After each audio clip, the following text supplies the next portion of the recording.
주 안에 복된 새날과 같습니다. 오늘 화요일 새벽 하나님 말씀은 사무엘하 19장 24절부터 30절까지 말씀을 중심으로 오해를 넘어선 진심의 고백이라는 제목으로 말씀 은혜를 함께 나누고자 합니다. 다윗 왕이 예루살렘으로 돌아올 때 온몸이 지저분한 모습으로 왕을 맞이한 사람이 있습니다. 왕이 예루살렘에 들어오는데 너무 지저분한 사람이 오는 거예요.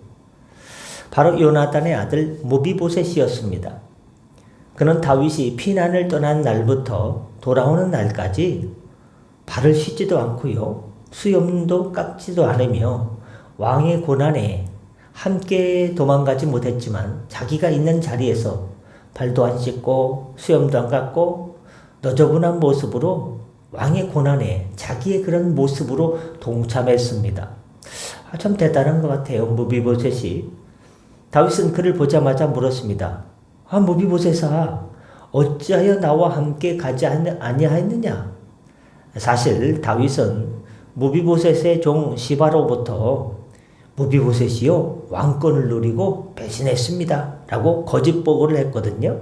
그 거짓 보고를 듣고 오해하고 있었기 때문에 너 나랑 함께 왜 안 도망쳤느냐라고 묻습니다. 무비보셋은 변명 대신에 사실을, 진실을 말합니다. 내 주 왕이요, 저는 다리가 불편하여 나귀를 타고 왕을 따르려 했지만 글쎄 종이 저를 속였습니다. 하지만 내 주 왕은 하나님의 사자와 같으시니 왕의 마음대로, 왕의 처분대로 하시옵소서. 그는 자신의 제사를 되찾는 것보다 왕이 무사히 돌아온 것만으로도 충분하다며 이렇게 말합니다. 29절에 너는 시바와 밭을 나누라 하고 다윗이 말하니까요. 30절 말씀에 무비보셋이 왕께 아뢰되 내 주 왕께서 평안히, 다윗 왕이 왕이시여, 왕이 평안히 왕궁에 돌아오게 됐으니 제가 뭔 땅이 필요했겠습니까? 시바와 나눌 그 밭을 그냥 종 시바한테 다 주세요. 저는 왕이 왕궁에 돌아온 것만으로 만족합니다. 저는 욕심이 없어요. 어떻게 이렇게 욕심이 없을까? 오늘 본문을 통해서 얻을 수 있는 교훈 첫 번째는 억울함 속에서도 하나님만 바라보는 침묵의 영성이 필요하다는 것입니다.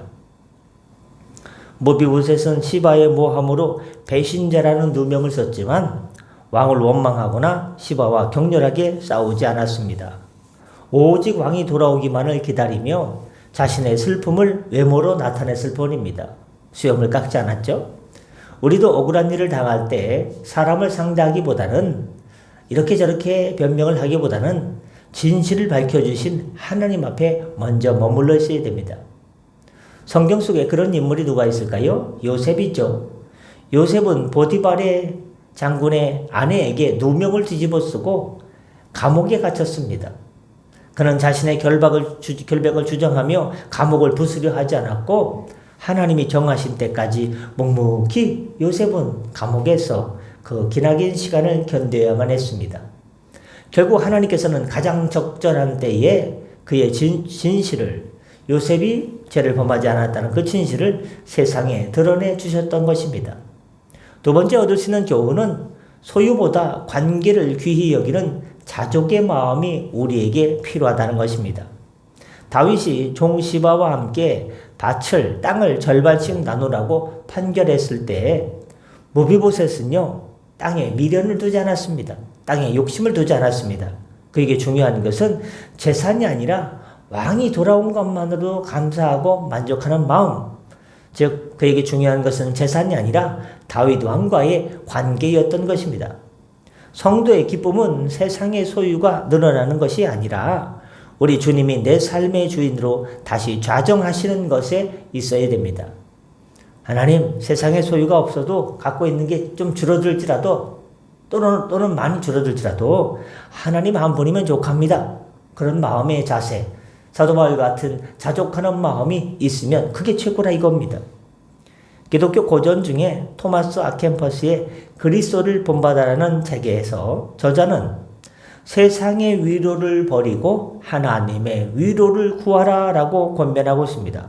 어떻게 해요? 세상의 위로 많이 필요한 것 같지만 그걸 버리고 하나님의 위로를 구하면 그것으로 족하다라는 권면입니다. 모비보셋이 재산권을 포기하면서까지 왕의 귀환을 기뻐한 것은 세상의 은혜보다 주님과의 연합을 더 갈망하는 참된 제자의 도를 보여주는 고전적 사례와 맞닿아 있는 것입니다. 오늘 본문을 통해 얻을 수 있는 세 번째 교훈은 끝까지 변치 않는 충성과 동행의 자세가 우리에게 필요하다는 것입니다. 모비보셋은 다윗이 고난당할 때 함께 고난을 겪었습니다.